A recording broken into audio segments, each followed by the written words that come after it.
આ છે અમારો કપાસ. અમે જાય છીએ માંડવી જોવા.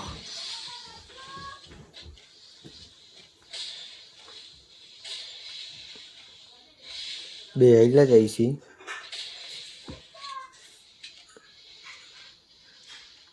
આ છે કપાસ.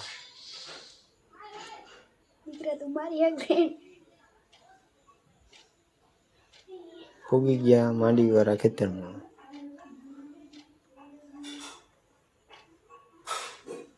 આ માંડવી પડી છે વરસાદના લીધે.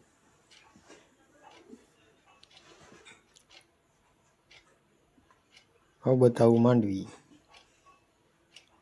આ છે માંડવી.